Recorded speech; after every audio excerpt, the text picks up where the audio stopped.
بہار کے voter list پر جاری شورغل نے ایک نیا موڑ لے لیا ہے۔ معاملہ اب صرف ووٹوں کی گنتی یا فہرست کی تصحیح یا سدھار کا نہیں ہے، بلکہ شہریت کے تعین کے آئینی اختیار تک جا پہنچا ہے۔ الیکشن کمیشن آف انڈیا نے پیر کے روز سپریم کورٹ میں ایک حلف نامہ داخل کیا ہے، جس میں کمیشن نے یہ دو ٹوک اعلان کیا ہے کہ ہمیں یہ آئینی اختیار حاصل ہے کہ ووٹر کے اندراج سے قبل اس کی شہریت کی جانچ کی جائے۔ یاد رہے کہ یہ وہی معاملہ ہے جو بہار میں ووٹر لسٹ کے خصوصی جامع نظر ثانی یعنی SIR کے تحت اٹھایا گیا ہے اور جس پر کئی سیاسی جماعتیں، کارکنان اور شہری گروپس اعتراض کر چکے ہیں۔ 10 جولائی کی سماعت میں جسٹس سدھانشو دھولیا اور جسٹس جوئے مالیے باگچی نے واضح کیا تھا کہ شہریت کا فیصلہ الیکشن کمیشن نہیں، وزارت داخلہ کرے گی، لیکن کمیشن نے سپریم کورٹ سے اختلاف کرتے ہوئے جواب دیا، آئین کا آرٹیکل 326 اور عوامی نمائندگی ایکٹ 1950 کے دفعات 16 اور 19 ہمیں یہ اختیار دیتے ہیں کہ ہم کسی بھی امیدوار کی شہریت کی اہلیت کا جائزہ لیں۔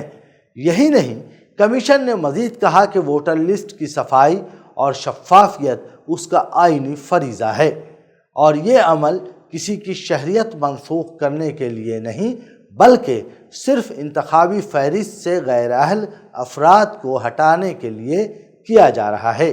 کمیشن نے عدالت میں دلیل دی کہ شہریت ایکٹ 1955 کی دفعہ 9 صرف ان معاملات سے متعلق ہے جہاں کوئی شخص خود سے غیر ملکی شہریت حاصل کرے اور ایسے معاملات کا فیصلہ واقعی مرکز کو کرنا ہے، لیکن جہاں تک ووٹر رجسٹریشن کے دوران شہریت کی جانچ کا تعلق ہے، کمیشن اسے اپنا دائرہ اختیار مانتا ہے اور آئینی طور پر اس کا حق بھی۔ خیال رہے کہ کمیشن نے شہریت کے ثبوت کے لیے 11 دستاویزات کی ایک فہرست جاری کی، مگر حیرت کی بات یہ ہے کہ اس میں نہ آدھار کارڈ ہے، نہ راشن کارڈ اور نہ ہی خود کمیشن کا جاری کردہ ووٹر ایپک شناختی کارڈ۔ اس کی وجہ کیا ہے؟ کمیشن کا کہنا ہے کہ آدھار کارڈ محض شناختی دستاویز ہے، شہریت کا ثبوت نہیں۔ راشن کارڈ ناقابل اعتبار ہے کیونکہ جعلی کارڈ کی بھرمار ہے۔ ووٹر شناختی کارڈ صرف موجودہ ووٹر لسٹ کی نمائندگی کرتا ہے، شہریت کا قطعی ثبوت نہیں۔ البتہ کمیشن نے یہ بھی کہا کہ یہ فہرست اشاریاتی ہے اور افسران دیگر موزوں دستاویزات بھی قبول کر سکتے ہیں، جبکہ زمینی حقیقت یہ ہے کہ افسران آدھار کارڈ بھی مانگ رہے ہیں۔ رپورٹس کے مطابق کئی علاقوں میں BLOs اب بھی آدھار کارڈ کی فوٹو کاپی طلب کر رہے ہیں، جو کمیشن کے موقف سے متصادم ہے۔ یہ تضاد عام ووٹر کو کنفیوژن، خوف اور بے یقینی میں مبتلا کر رہا ہے۔ غرض بہار میں SIR کے تحت ووٹر لسٹ کی تصحیح یا سدھار ایک انتظامی قدم ہے یا سیاسی چال، اس کا فیصلہ آنے والا وقت ہی کرے گا۔ فی الحال معاملہ سپریم کورٹ میں ہے اور عدالت نے 28 جولائی تک فریقین کو اپنے جوابات جمع کرانے کی مہلت دی ہے۔ اس تنازع نے الیکشن کمیشن کے اختیارات، وزارت داخلہ کے حدود اور عام ووٹر کے بنیادی حق یعنی ووٹ دینے کے حق پر ایک نئی بحث چھیڑ دی ہے۔